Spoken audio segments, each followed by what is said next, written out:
"Old man, you won't see a single cent of my money." Those were the cruel words my own son shouted before throwing me out on the sidewalk with 2 torn bags of clothes and a box of worn-out shoes that didn't even fit me. He didn't even turn his head once. Just 2 days earlier, he had won the lottery and said he was now a man of wealth, that I was ruining his future, that I was nothing but a burden in the successful life he was going to create. What he never realized, or maybe never cared to read carefully, was that the winning ticket had my name, my social security number, and was bought with my hard-earned money. This story is going to be very interesting, so make sure you watch it until the end. And in the comments, tell me which city and country you're watching this video from. In the next video, I'll personally thank you. My name is Matthews Miller. I am 81 years old, and I have more calluses on my hands than I have toes on my feet. My skin carries the scars of decades of labor. My hands are as rough as sandpaper from carrying, lifting, and building.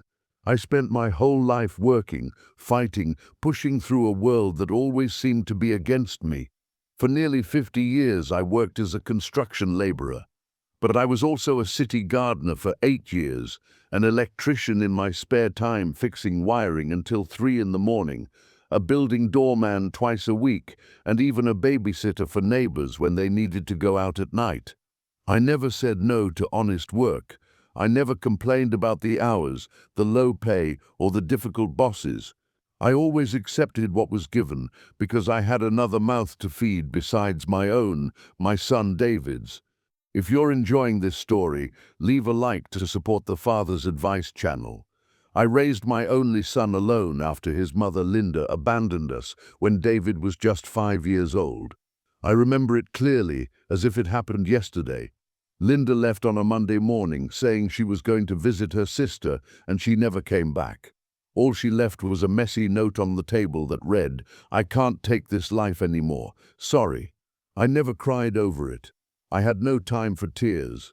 The very next day, I was already knocking on the door of Mr. Roberts, a rich merchant downtown, asking if he needed a gardener.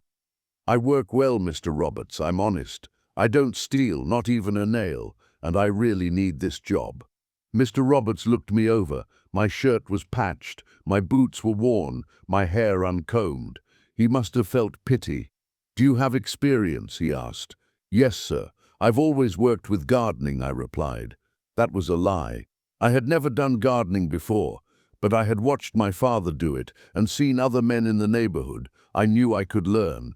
Mr. Roberts gave me a chance, and I held on to that chance with all my strength. I worked on his property for 10 years, always starting at 6 in the morning and leaving at 6 in the evening. I learned to trim plants the way he liked, to keep the lawn perfect, and to clean the garden quietly. With the money I earned, I rented a small house in the suburbs of Detroit. It was just 2 rooms, 1 bedroom and a kitchen that also served as a living room, but it was ours, mine and David's. In that little house, David and I lived through the hardest but also the most united years of our lives. I came home exhausted, my back aching, my hands cracked from heavy work, but I always found the strength to sit with David and help him with his homework. "Dad, why don't we have video games like the kids in my class?" he would ask, flipping through his notebooks at the small kitchen table. "Because video games don't teach reading and writing, son. You need to study hard to become someone in life." "But I want to play too," he would insist. "One day we'll buy a video game, David, but first you must pass the year with good grades." And he studied. Back then, David was a dedicated boy, curious and good at math. He dreamed of becoming an engineer. On Friday nights when I got paid by Mr. Roberts, we would celebrate by buying a soda and sharing a pizza from the corner bakery. "When I grow up, Dad, I'll buy us a big house with a yard with fruit trees and a garage," he would say, while licking pizza sauce off his fingers. "And I'll have an automatic washing machine," I would add with a smile. "I'll never have to wash clothes by hand again." If this story touches your heart, drop a comment telling us where you're watching from. I worked double, sometimes triple during those years. After leaving Mr. Roberts's property, I kept working wherever I could. Twice a week I did gardening for neighbors. On Saturdays I fixed faucets and plumbing for extra money. On Sundays I washed neighbors' cars. David grew up seeing all of this. He saw his father sacrifice himself, take on every kind of job, and bend over backwards just to keep food on the table and make sure he had a clean school uniform every morning. When David turned 14, we finally got our first video game. It was second-hand, small, and an old model, but it still worked. I can still remember the joy on his face when we turned it on for the first time. "Look, Dad, there's a racing game, there's a soccer game, just like the kids at school talked about." That night, the two of us stayed up late, sitting side by side, playing that old soccer game and sharing a bowl of popcorn I had made.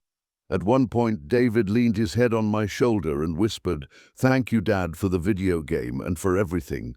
That was one of the last truly happy moments we shared. When David entered his teenage years, everything began to change. He started feeling ashamed of me, of our little house, and of our simple life. His friends had fathers with cars and mothers who stayed at home, while his father was just a construction worker. "Why don't you get a better job, Dad?" he would ask, avoiding introducing me to his friends when they visited. "What better job, David? I never studied, I don't have a diploma, I do the only work I know."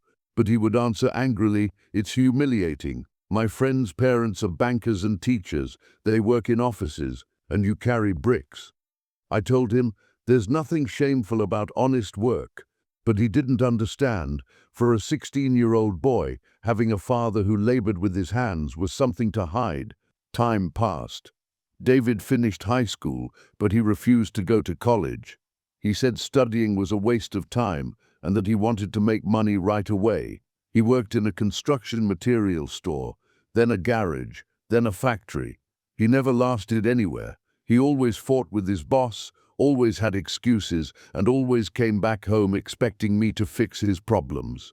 Don't forget to subscribe to the Father's Advice channel for more stories that touch the heart.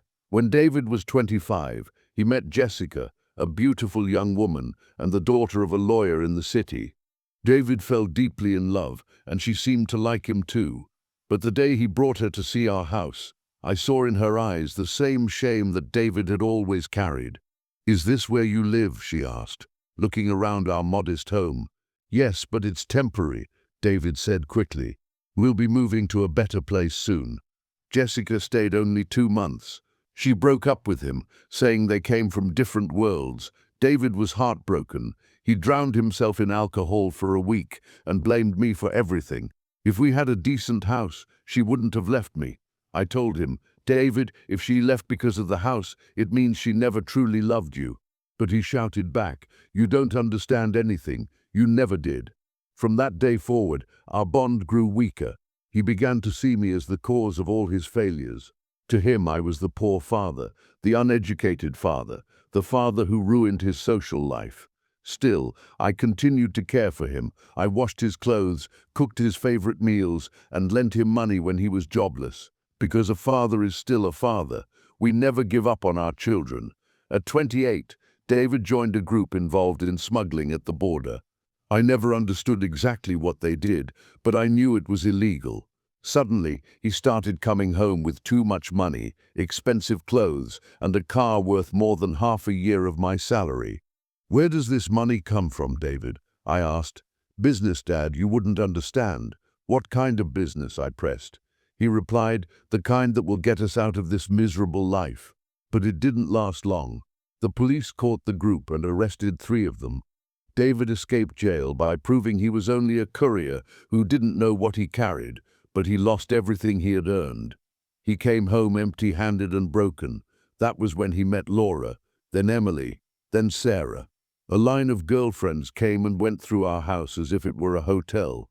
All of them looked at me with the same disdain as if I were an old piece of furniture cluttering their perfect picture. "Doesn't your father ever leave the house?" I once heard Sarah asking David. "He has no social life," David answered coldly. "All he does is work and watch TV." Those words cut me deeply. It hurt to know that my own son saw me as nothing more than a burden, as someone who had no real life of his own, but I kept the pain inside. I continued cooking meals for him and his girlfriends, washing the sheets after they left, and pretending it didn't bother me. In the last 4 years, David moved back in with me after losing the apartment he had shared with a friend. He returned to his old bedroom, now filled with his scattered belongings, failed projects, and broken promises of getting his life together. "It's only temporary, Dad," he told me, "just until I get back on my feet financially." But temporary stretched into 4 long years. 4 years of him complaining about the house, the food, the neighborhood. 4 years of me feeling like a servant in my own home.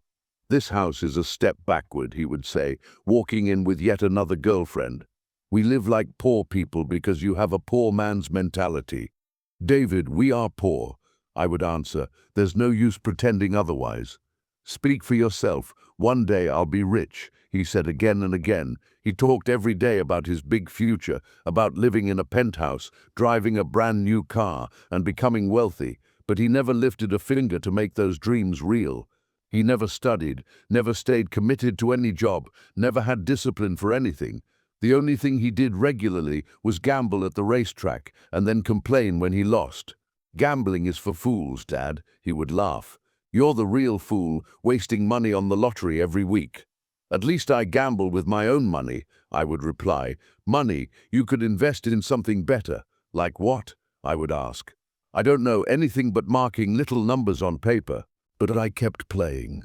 Every Thursday I went to Mr. Harris's bakery and placed my bet with the same numbers. David's birth date, my father's death date, our house number. Always in my name, always with my social security number, always with money I earned with sweat and pain. David only went with me once, and he spent the entire time mocking me. "You're addicted. 18 years of playing, and you never won a cent," he laughed. "When are you going to accept you'll never be lucky?" "Hope is the last thing to die, son," I told him. "Poor people's hope is just rich people's illusion," he shot back. Then, on a hot Friday in March, everything changed forever.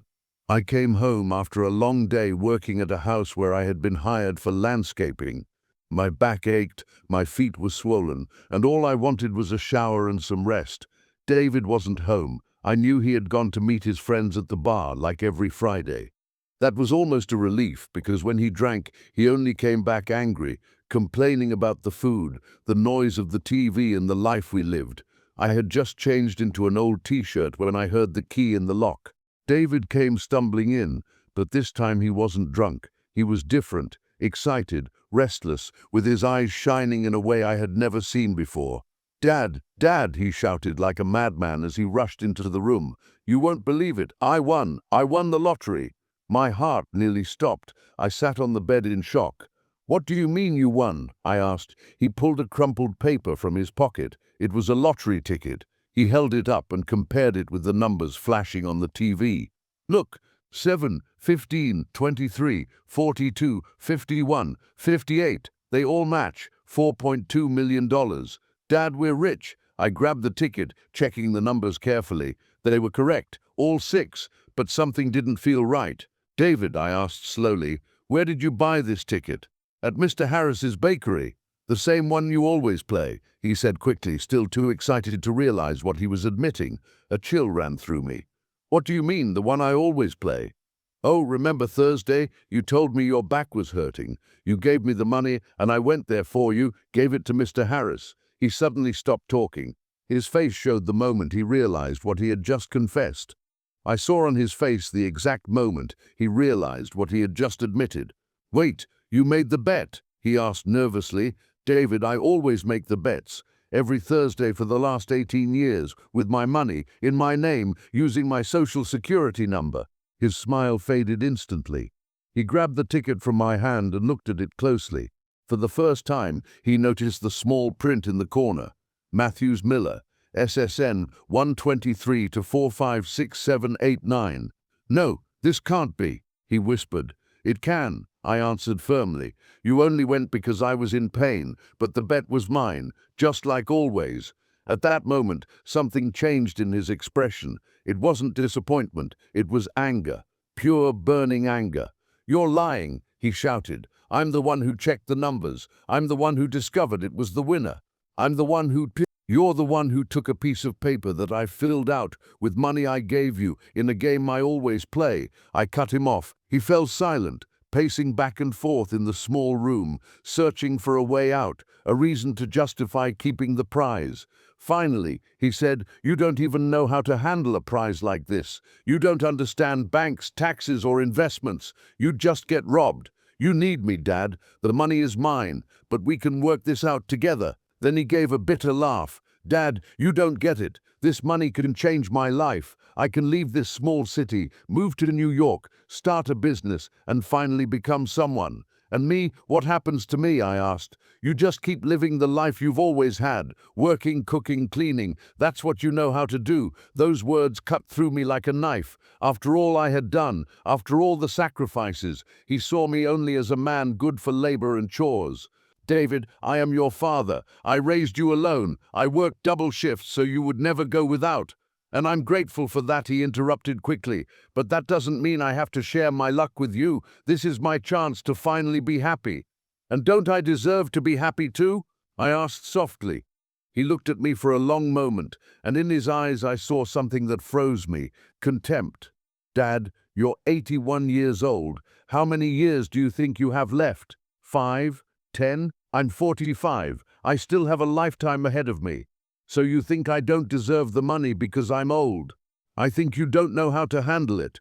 You'd waste it on nonsense. Give it to the church, the neighbors, anyone who cried in front of you. In 2 years it would be gone. And me, I know what to do. I'll invest it, multiply it, build real wealth. You only know how to spend." That night, I couldn't sleep. I lay in bed listening to David on the phone with his friends, bragging that he had won the lottery, making plans with money that wasn't even his. "I'm going to buy an apartment in Manhattan," I heard him say, "a classy place for fine people. I'm tired of living like poor trash." He said poor like it was a curse word. The next day, Saturday, he left early, saying he had things to take care of in the city. He returned that afternoon holding papers, his face serious and determined. "Dad, we need to talk," he said, sitting at the kitchen table. He spread the papers in front of me. "I went to the bank, spoke with the manager, and learned how to receive the prize. It's complicated. You need a special account, pay taxes, deal with bureaucracy. You can't handle this. You can barely use an ATM, so I'll manage it. The money will stay in my account. I'll give you a monthly allowance." "An allowance?" I repeated in shock, as if I were a child again. "David, the money is mine. Legally, maybe, but practically, I'm the one who knows how to manage it. And if I don't agree," I asked. He stared at me with a coldness I had never seen before. "Then you'll have to handle things on your own, because I'm not going to take care of you for the rest of my life."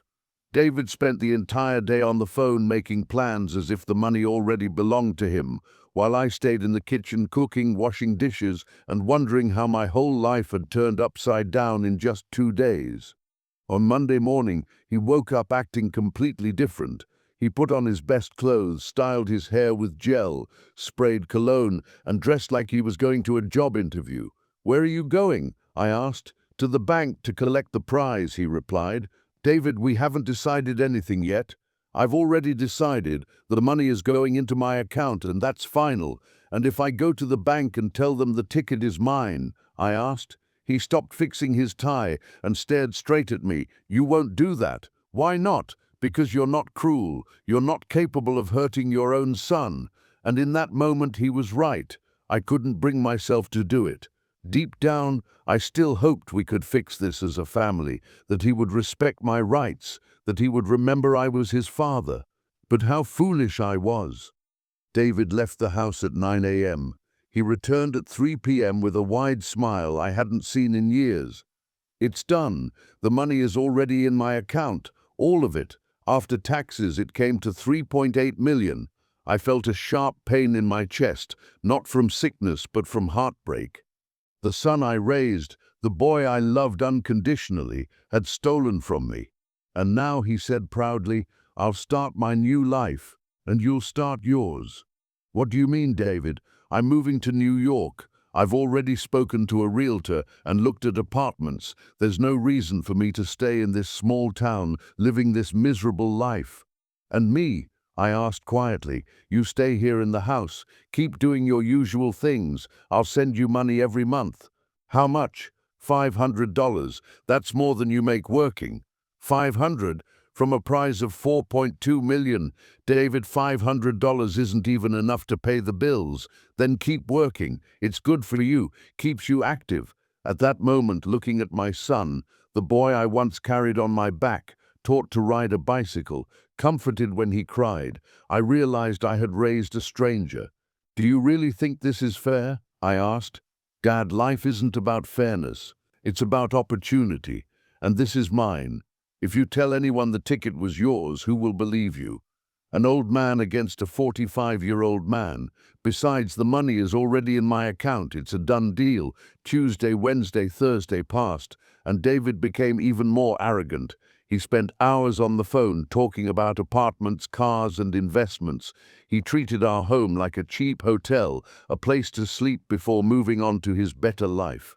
One night, he flipped through a car catalog at the kitchen table. "I'm going to buy a brand new car, a silver BMW automatic, something for classy people." "You don't even have a driver's license," I reminded him. "I'll get one. With money, everything is easier." Then came Friday morning, exactly 1 week after the lottery discovery, when he made the decision that destroyed what little bond we had left. At 6 a.m., I was still asleep when I felt someone shaking my shoulder roughly. "Dad, wake up, we need to talk." I opened my eyes slowly. David stood beside my bed, fully dressed, with 2 large suitcases at his side. My heart pounded. "What time is it? What's happening?" "What's happening is that the moment of truth has come," he said coldly, turning on the light. "Get up, we need to settle some things." Confused, still in my pajamas with messy hair, I sat up. David's face was one I had never seen before. Cold, firm, almost cruel. "David, why do you have those suitcases?" I asked. "Because I'm leaving today for New York. I've already rented an apartment, bought a ticket, and arranged everything. But what about us? What about the money?" He gave a bitter laugh. "What money conversation, Dad? There's nothing to talk about. The money is mine, it's in my account, and I'll use it however I want. David, for God's sake, I'm your father. I raised you alone. I worked my entire life so you could live with dignity," I said with tears in my voice. "And I thank you for that," David cut me off coldly. "But that was your duty. Nobody told you to have me. Now I'm grown.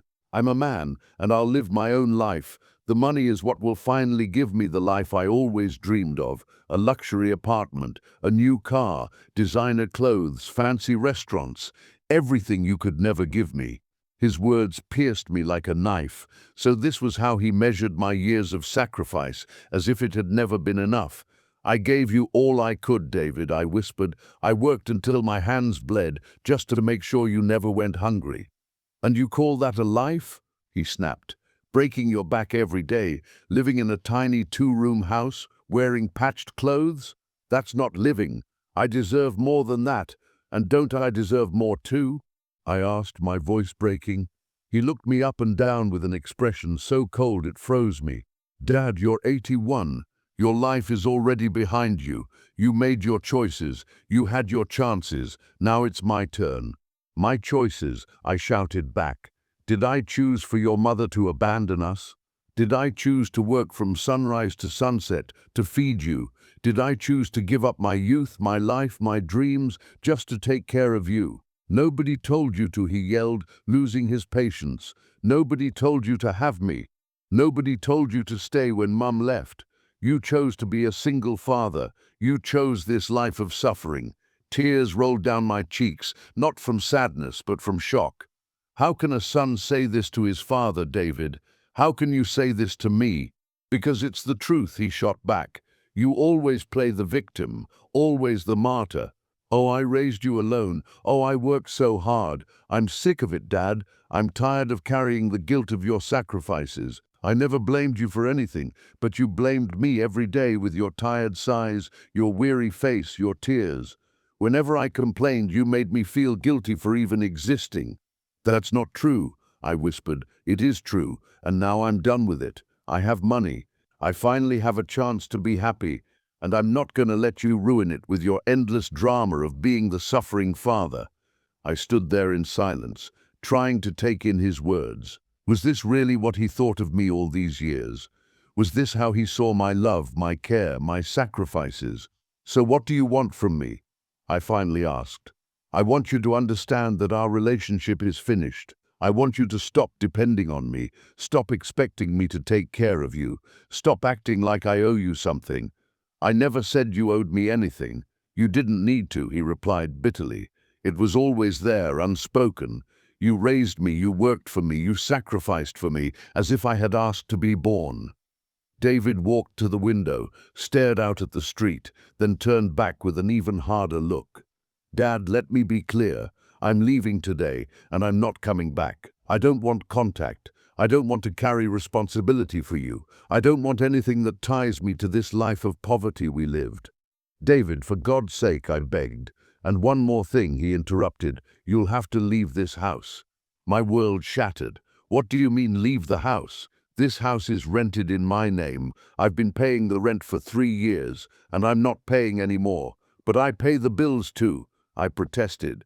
You pay for water, electricity, those little things. I'm the one covering the rent, and I've already cancelled the contract. Where am I supposed to go? I asked, trembling.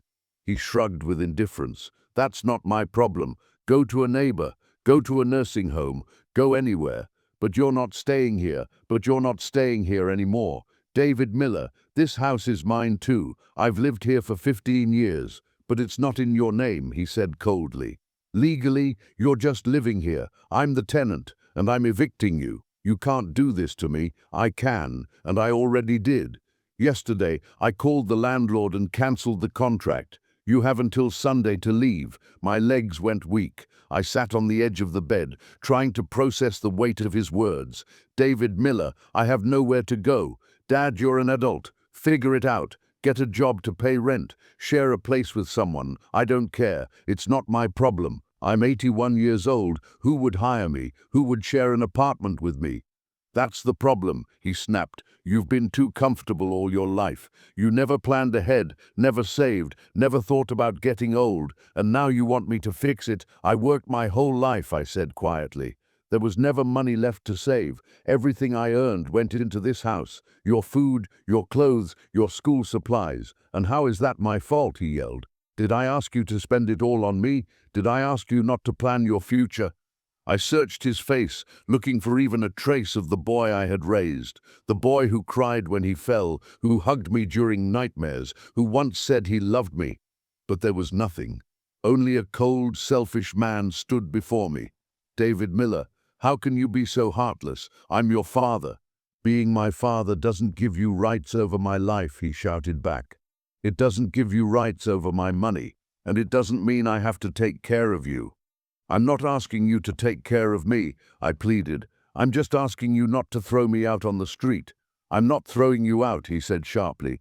I'm giving you independence. Now you'll finally live alone, like a real adult. Your age is your problem, not mine. Something inside me broke. Not just my heart, but my belief in love, in people, in family itself. All right, I said, rising slowly. If that's what you want, let's do it your way.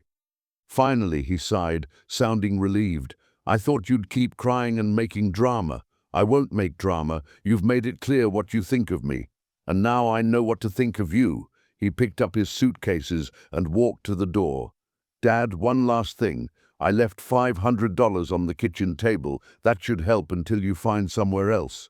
$500, I muttered bitterly, out of $1 million prize. Very generous. I didn't have to leave anything. Think of it as a favor. A favor? I asked, my voice trembling. He paused at the door and looked back one last time. Dad, don't be angry. One day you'll understand I did this for both of us. You'll learn independence, and I'll finally live without carrying dead weight. Dead weight. He called me dead weight. Bye, Dad. And just like that he left. Simple, cruel. 40 years of love, sacrifice and devotion ended with a goodbye at the door. I stood there, frozen, listening to the sound of the rental car engine fade up the street. Then, only silence. Gang, can you believe what this son did? What would you do in Bernard's place? Leave it in the comments. I looked around the room, our belongings scattered, our memories sitting in corners, our entire life packed into two small rooms that I now had to abandon. I walked into the kitchen. On the table lay the $500, tossed carelessly as if it were trash.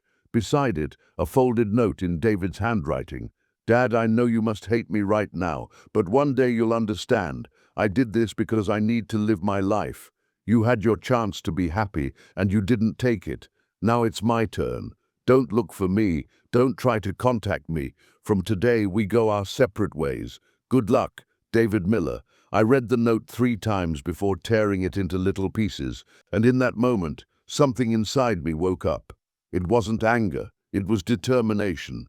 David Miller had made a huge mistake. He underestimated his father. I sat in that kitchen for 2 long hours, staring at the $500 on the table. 2 hours thinking about how my life had ended up here. An 81-year-old man who worked every day of his life, now kicked out by his own son, with no place to go. Tears came and went. At times I cried from sadness, other times from anger, and sometimes from pure disappointment. But little by little, another feeling grew inside me. Indignation. How could I, after everything I had done, just accept this? How could David Miller think he could throw me away like an old piece of furniture? That's when I heard the doorbell. It was George, my neighbor from 2 houses down. Bernard, I saw David Miller leave with suitcases. Did something happen? George was 67, widowed for 8 years, and always a good friend. We worked together before, shared drinks at the corner bar, and often talked on the sidewalk. He knew David Miller wasn't easy, but he never imagined things had gotten this bad. I told him everything: the lottery, the ticket in my name, David's cruelty, the eviction. George listened quietly, shaking his head in disbelief. "That boy has lost his mind," he said finally. "But Bernard, are you certain the ticket was in your name?" "I'm sure. For 18 years I've been placing the bets with my name and social security number."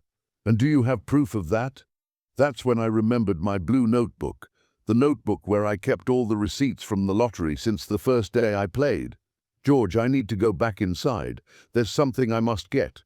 "What is it?" "My receipt notebook. If I can prove it was always me making the bets, maybe." "Maybe what?" "Maybe I can get back what's mine." Rouge people, if you want justice for Bernard, leave a like. The story is only getting more intense. George went with me back into the house. We went straight to my room, where I kept the notebook in the dresser. There it was, blue old, with its plastic cover torn, but still full of 18 years of receipts glued inside. I opened it carefully. Every single ticket, every date, every receipt, all in the name of Matthews Miller. "Look here, George," I said, my hands trembling. 18 years of games, all in my name. George flipped through the notebook, page by page. "Bernard, this is gold. With this you can prove the tickets were always yours. But David Miller already collected the money. It doesn't matter. If you can prove the ticket was yours, the law can force him to return it." In that moment I felt something I hadn't felt in a very long time. Hope. Do you really think it's worth trying? Bernard, you've got nothing to lose and $4 million to gain. Of course it's worth it. That very afternoon, George took me to see Dr. Coleman, a lawyer who had helped his daughter with a divorce. He was about 55 years old, with grey hair and glasses, and welcomed me kindly. "Mr. Bernard, tell me your story from the beginning," he said. And so I told him everything. I told Dr. Coleman everything, how my wife abandoned me, the years of hard work, raising David Miller alone, the countless lottery games, the day the prize came out, and finally being thrown out of my own home. Dr. Coleman listened carefully, writing notes on his pad.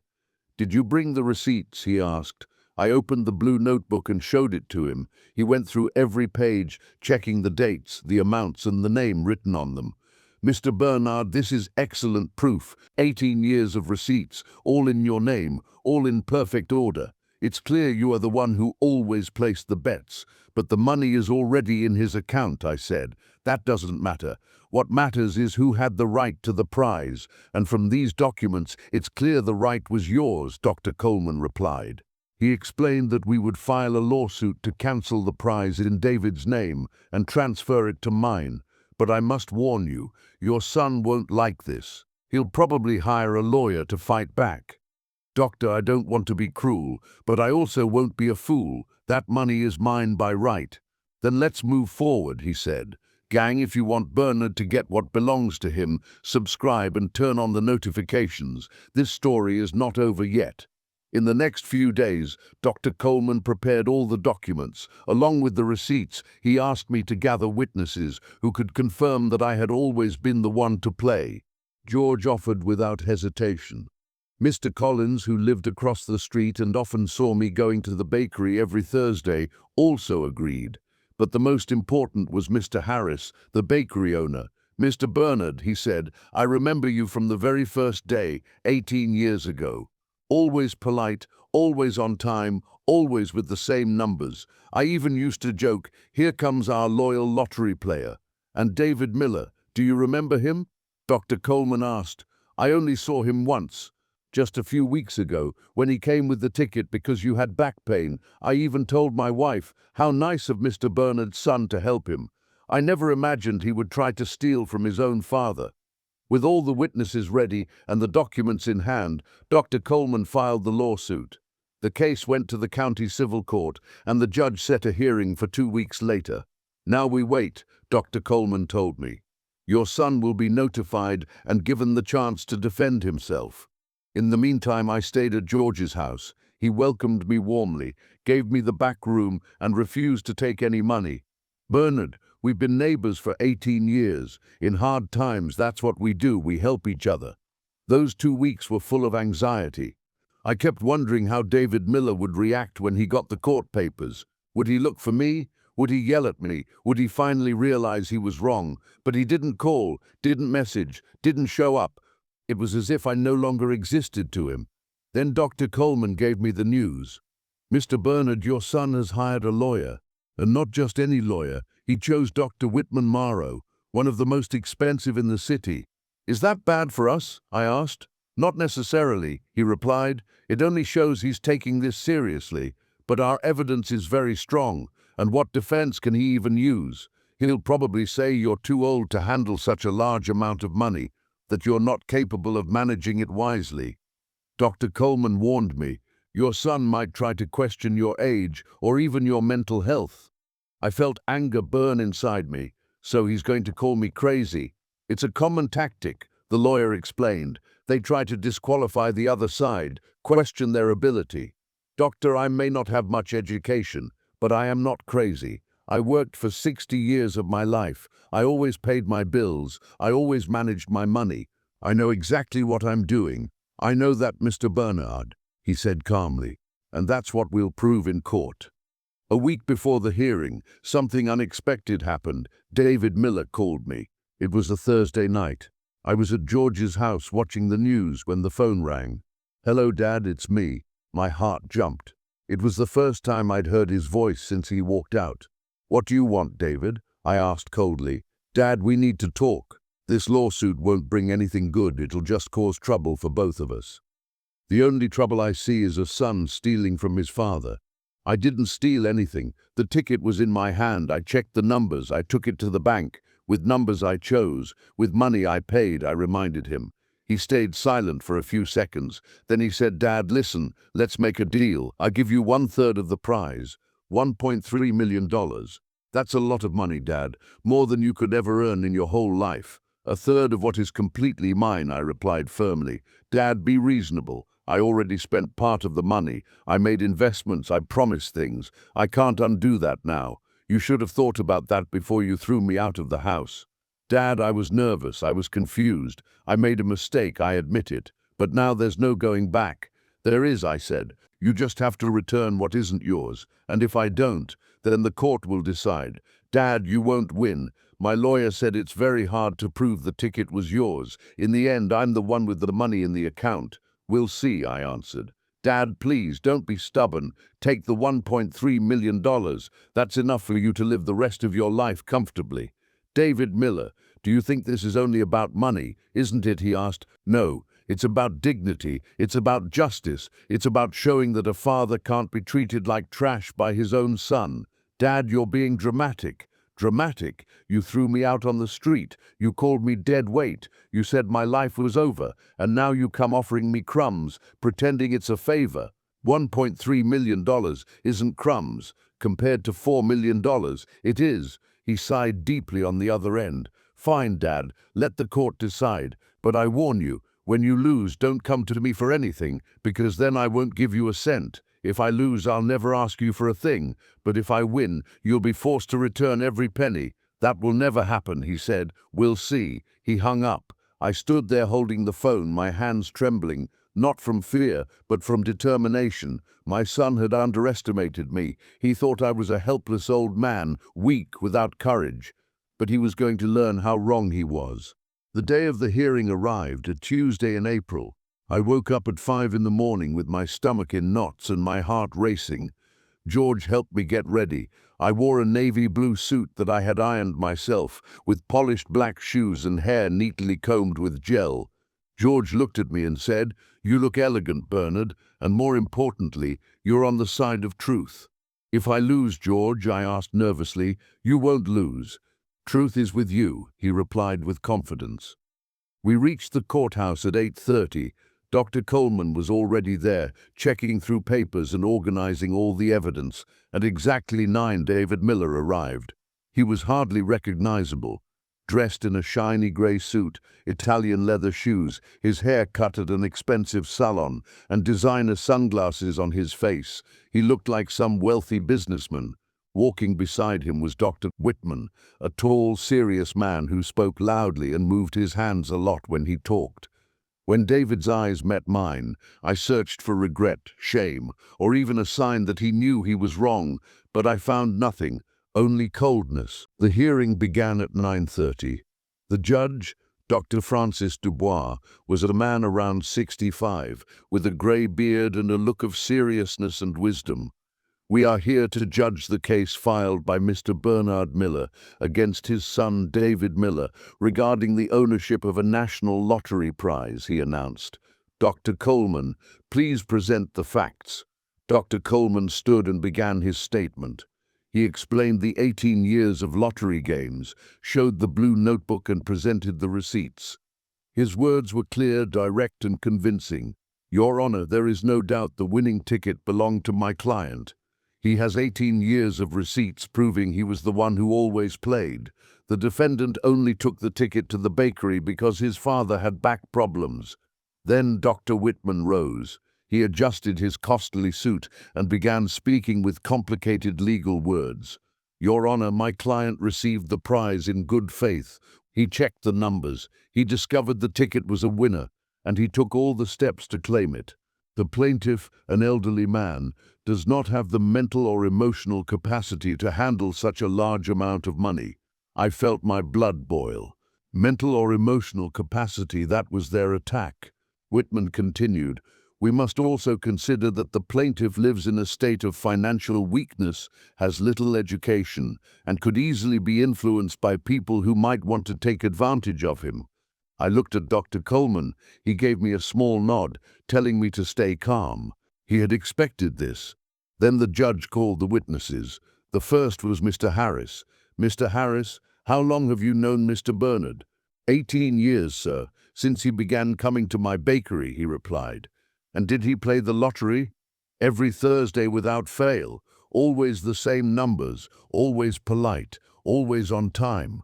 I even used to joke, 'Here comes our loyal lottery customer.' And David Miller, do you remember him? I only saw him once, a few weeks ago. He brought the ticket for his father because Mr. Bernard had back pain. That was the only time. Are you sure it was always Mr. Bernard who placed the bets?" "I am absolutely sure. 18 years, every week, the same man, the same game. There's no mistake." Then it was George's turn. "George, how long have you known the family?" "About 18 years, too. We're neighbors, close friends. We talk almost every day." "And did you know Mr. Bernard played the lottery?" "Yes, of course. He always mentioned it. He'd say, 'I'm going to place my bet.' It was his thing, his dream. He used to say one day he'd get lucky and finally stop working. And how was his relationship with his son? George lowered his head sadly. "Oh, sir," he said with emotion. George spoke with emotion. Bernard gave everything for that boy. He worked like a slave, sacrificed himself, went without food or comfort so his son wouldn't have to, and David Miller was never grateful. Dr. Whitman quickly stood. "Objection, Your Honor. The witness is giving personal opinions." "Sustained," said the judge. "Stick to the facts, Mr. George." "The facts are," George continued, "that Bernard always treated David Miller like a king, and David always treated his father like a servant. When Bernard was sick, David complained. When Bernard came home exhausted from work, David demanded food. I've never seen a son treat his father that way." Then Mr. Collins testified. He confirmed that he always saw me leaving the house every Thursday to play. Mr. Collins, Bernard was punctual like a clock. Every Thursday at 2, he walked to the bakery. Sometimes I joked, "Going to make your bet?" And he'd laugh. "Maybe today is the lucky day." People, can you see how the witnesses are helping Bernard? Subscribe to Father's Advice so you don't miss the end of this story. After the witnesses, it was my turn. I stood with shaky legs and went to the front. "Mr. Bernard," the judge asked, "can you tell the court in your own words what happened?" I took a deep breath and began. I told them about the 18 years of playing, about the day David mocked me at the bakery, about how he took the ticket because I was in pain, and about how cold he became after discovering the win. "Your Honor," I said firmly, looking straight at the judge, "I am not here for money. I am here for dignity. My son treated me like garbage, like I was nothing. He called me dead weight, threw me out of my home and tried to steal from me. And this after I gave my entire life to raising him." Dr. Whitman interrupted several times, trying to question my age, my memory, my ability. But I answered every question with strength. "Doctor, I may be 81. I may not have higher education, but I am not crazy, nor am I incapable. I worked for 60 years. I always paid my bills. I always managed my money. If I wasn't capable, how could I have raised a son alone?" "But don't you think such a large amount would be better managed by someone younger?" he asked. "No, doctor," I replied. "I believe what is mine by right should stay with me, no matter my age." Then it was David's turn. He walked up to the microphone with confidence, like a businessman in a meeting. "David Miller," the judge asked, "can you explain how you received the prize?" "Of course," David replied. "I went with my father to the bakery because of his back pain. I handed the ticket to Mr. Harris, paid for the game, and later I checked the numbers. I was the one who saw the win. I was the one who went to the bank, handled the paperwork, and paid the taxes. My father could not have managed all of that." Dr. Coleman stood up. "Excuse me, but who filled out the ticket?" David hesitated. "My father. Who chose the numbers? My father. Who paid for the game?" "Technically my father, but I was the one who delivered the money." "Whose money?" "My father's, and whose social security number is on the ticket." David turned red. "My father's. But that doesn't matter. I could have used my own if I wanted." "But you didn't." "Why not?" David stuttered. Because he was always the one who played." "So you admit your father was the one who always played?" "I admit it, but that doesn't matter. What matters is who claimed the prize. What really mattered was who had the right to the prize." Dr. Coleman destroyed David Miller's story, question by question. He showed that David was never interested in the lottery, that he used to laugh at me when I played, and that he only went with me once. "David Miller, you said your father cannot handle such a large amount of money. Why do you think that?" "Because he's a simple man without education, without experience with money." "But didn't he work his whole life? Didn't he manage a household for decades? Didn't he raise you alone?" "Yes." "Didn't he always pay bills on time?" "He did." "Didn't he know how to control household expenses?" "Yes." "So why do you believe he cannot manage his own money?" David Miller had no answer. The most humiliating moment came when Dr. Coleman asked about the eviction. "David Miller, is it true you forced your father out of the house?" "I didn't force him out. I only said I wouldn't pay the rent anymore." but you knew he had nowhere to go. He's an adult man. He could figure it out. At 81 years old, his age isn't my problem. At that moment, I saw the judge frown and make a note. I knew David Miller had condemned himself with his own words. And is it also true you only offered your father $500 to survive? Yes, I offered. It was more than I had to give from a $4.2 million prize. The prize is mine. But if the prize was your father's, wouldn't $500 be a very small amount? David Miller realized he had fallen into a trap. It's just at the time I wasn't sure if I could keep the money. Ah, so you already knew there was a chance you would have to return it. No, then why the concern? David Miller had no reply. The hearing lasted 4 long hours. At the end, the judge said he would study the evidence and announce the decision in 1 week. The parties are dismissed. The sentence will be given next Tuesday. I left the courthouse exhausted but hopeful. Dr. Coleman was confident. Bernard, I think it went well. Your evidence is strong, your witnesses were convincing, and your son could not defend himself properly. Now we wait. That week was the longest of my life. Every day moved slowly. Every night was restless as I thought about what would happen. George tried to cheer me up, but my mind was only on the trial. On Tuesday, we returned to the courthouse. The judge's face was serious as he began to read the verdict. Considering the evidence presented, it is clear that the winning ticket belonged to the plaintiff, Mr. Matthews Miller.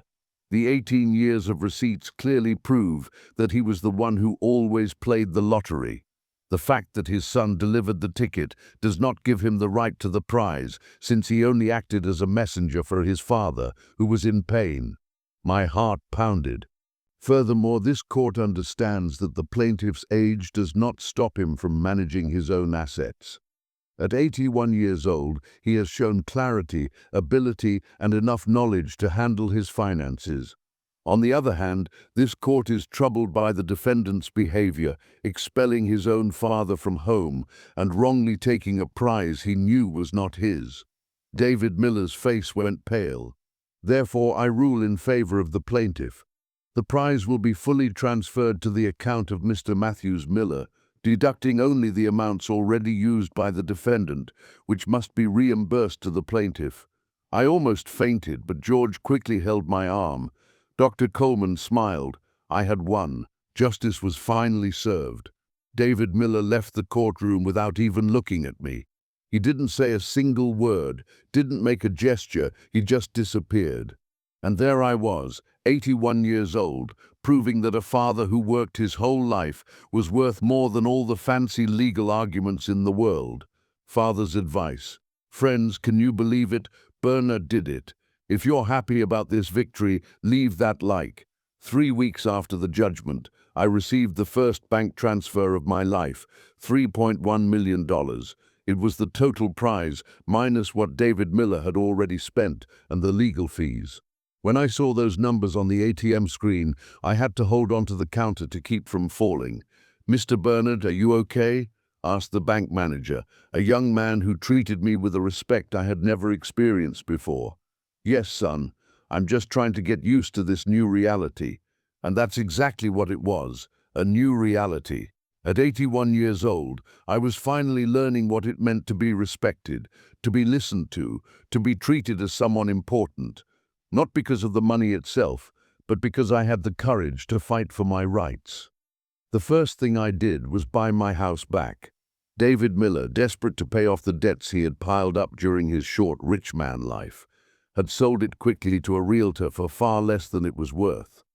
When the realtor found out I wanted to buy it back, he was honest with me.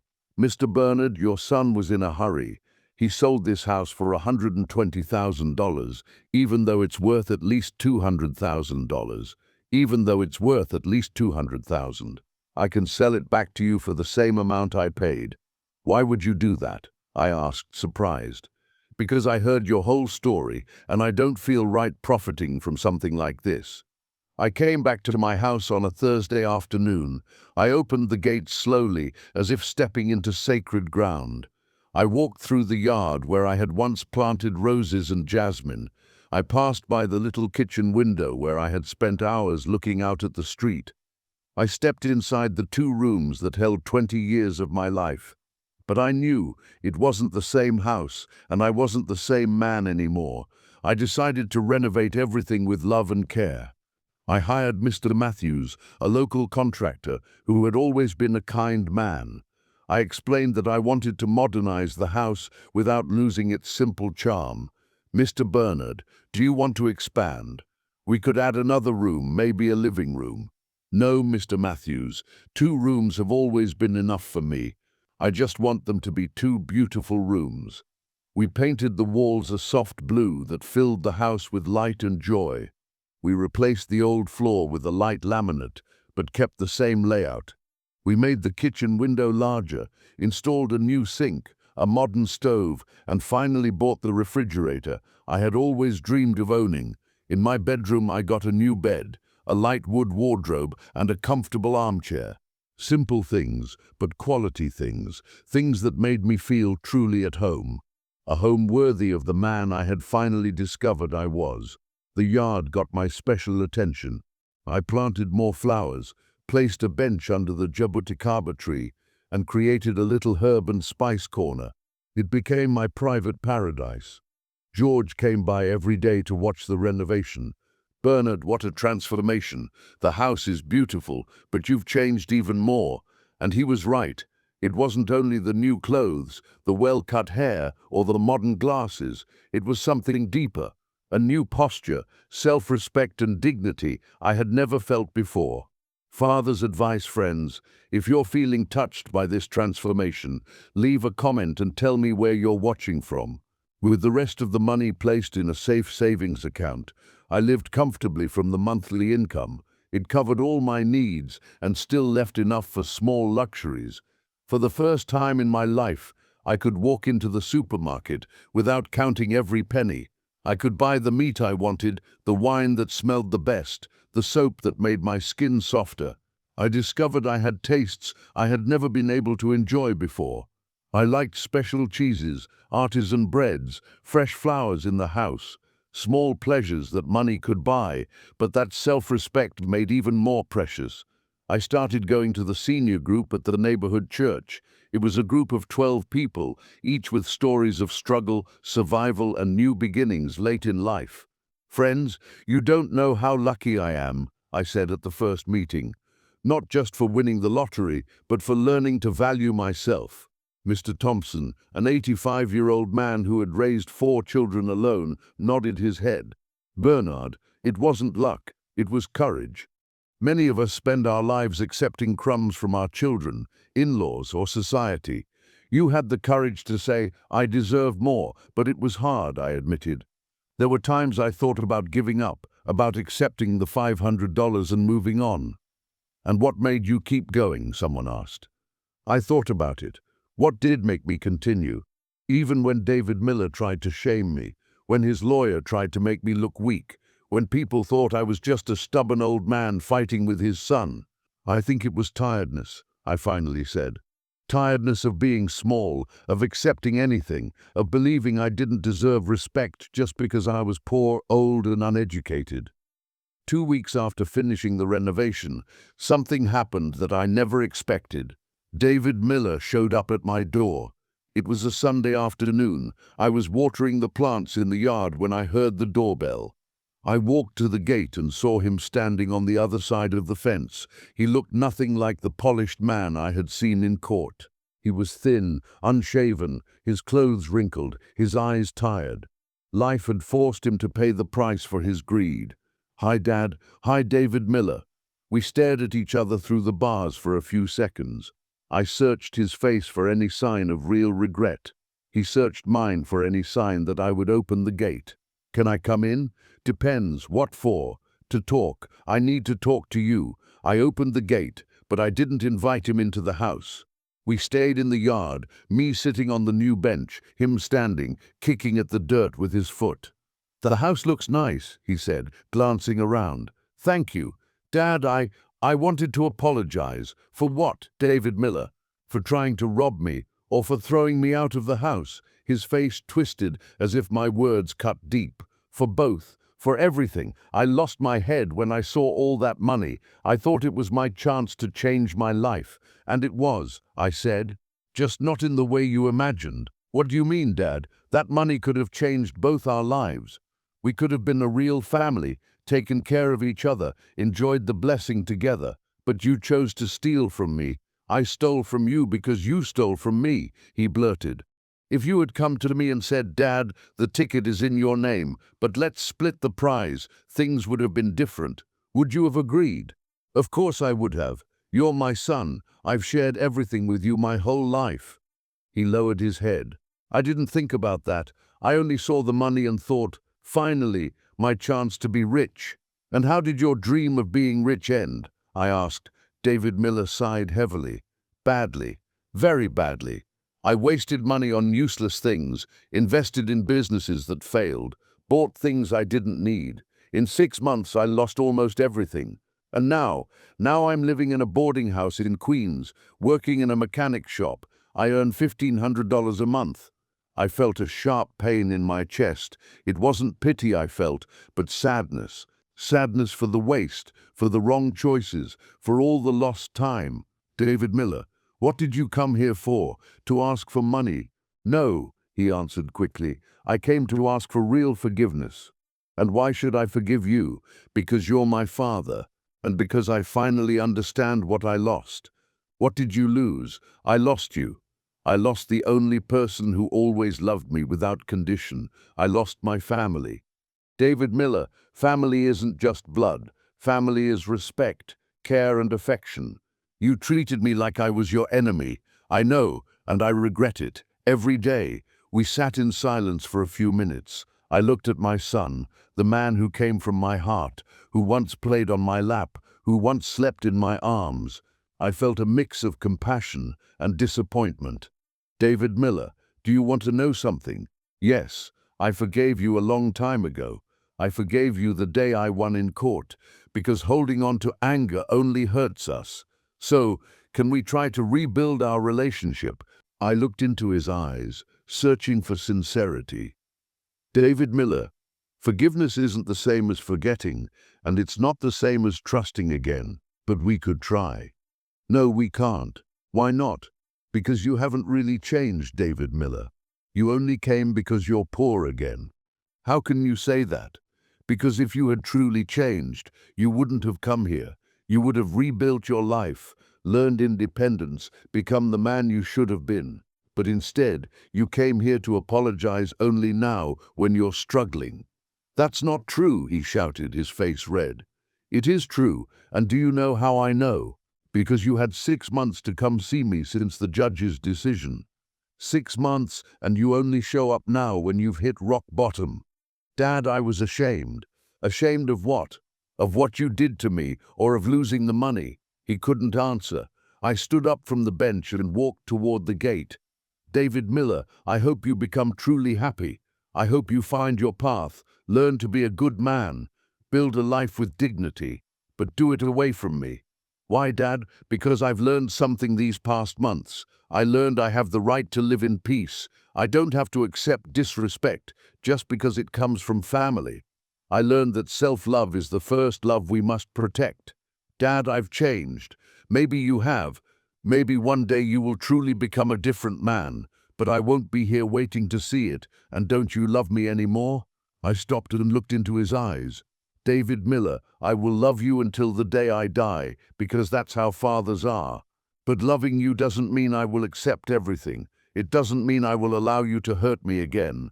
So that's it. You never want to see me again? I never said that. I said our relationship can't be rebuilt in the old way. If one day you come back here not asking for anything, not making excuses, but truly honoring me as your father, then we will talk. And how will you know if it's real? I'll know. Fathers always know. David Miller stayed there for a while longer, as if waiting for me to change my mind, but I didn't. All right, he finally said. I understand. Do you really understand? Yes. I understand why you don't trust me. I understand that I have to prove I've changed, not just say it. And how do you plan to do that? By living well, working honestly, becoming a man with dignity. And maybe one day, when I know I've changed, I'll come back here. Maybe, I said. He walked toward the gate. Before leaving, he turned back to me. Dad, I know I don't deserve it, but can you give me your blessing? I felt my eyes fill with tears, not from longing, but from compassion. May God bless you, my son.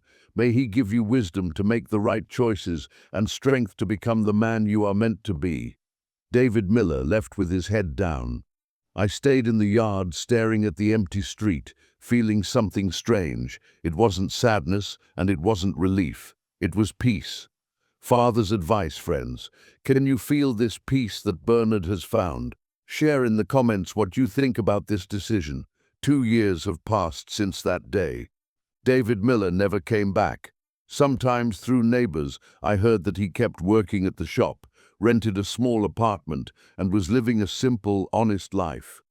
Once Mr. Collins told me David had written a Father's Day card, but couldn't bring himself to deliver it. What card? I asked. A simple handwritten card saying he remembered you and was trying to become a better person. And where is it? He left it with me, but told me only to give it to you if you asked. I never asked for the card, not because I didn't care, but because I understood that sometimes distance is necessary for someone to grow. Today, when I wake up in my renovated house, with sunlight coming through the wide kitchen window, I feel whole, not because of money, but because of dignity. Not because I am rich, but because I am free. Free to choose how I want to live my last years. Free to say no when something doesn't suit me. Free to be respected, valued and heard. I use my money wisely. I live well but without waste. I help neighbors in need. I give to the church. I buy school supplies for poor children. I discovered that giving without expecting anything back is one of life's greatest joys. The people in the neighborhood treat me differently now, not just because of the money, but because of the respect I've learned to demand. When I speak, they listen. When I need something, they are quick to help. I discovered that being respected is a powerful and beautiful feeling. George is still my best friend. Now we travel together, go to the movies, take short trips. He always says to me, "Bernard, you've turned into a new man." And it's true. At 81 years old, I learned that it's never too late to start over, to value yourself, and to live a life with dignity. Friends, if this story of starting over has inspired you, don't forget to like the video and subscribe to Father's Advice. When I look back at that old man who once stood humiliated on the sidewalk, holding 2 small bags, I feel compassion for him. He didn't know he deserved better. He didn't know that self-love is sacred. The lottery money changed my life, but not in the way most people imagine. It didn't make me rich, it made me free. Free from taking crumbs of affection. Free from begging for respect. Free to spend my last years knowing I was always a man of value. David Miller lost more than money in this story. He lost the chance to have a father beside him in his hardest moments. He lost the comfort of knowing he always had a safe harbor. I, on the other hand, gained far more than money. I gained self-esteem. I gained dignity. I gained the certainty that I can take care of myself. And when my time comes to leave this world, I will go in peace, knowing I lived my last years the way I always deserved, with respect, with self-love, and with the clear conscience of someone who always gave his best. David's biggest mistake wasn't failing to read the winning ticket. His mistake was never really seeing who I was, a strong, hard-working man, worthy of all the love and respect in the world. Father's advice, friends, remember this. If this story touched your heart the way it touched mine, don't forget to leave a like below. And if you want more stories that truly move the soul, subscribe to the channel and turn on the notification bell. And you who are listening to this story, have you ever stopped to think about the value of the people standing beside you? Have you reflected on how many Bernards are out there being ignored, being treated like a burden, when in truth they are the very foundation of many lives? If this story made you think about your own relationships, share your thoughts in the comments. Tell us where you are watching from. Have you ever gone through something similar? Do you know someone who deserves more appreciation than they get? Stories like Mr. Bernard's remind us that dignity cannot be bought, and respect is built every day through small actions, kind words, and genuine love. So don't wait. Value the people who are beside you before it's too late. A father, a mother, a grandfather, a grandmother who gave their whole lives for you deserve all the love and care you can give. This is Pop signing off, but we'll meet again in the next story that will touch your hearts. And never forget Pop's advice. Family is the most precious gift we have, but respect is the foundation of every relationship. My dear friends, leave a like, subscribe to the channel, comment where you are watching from, and share this story with someone who needs this life lesson. Goodbye until next time.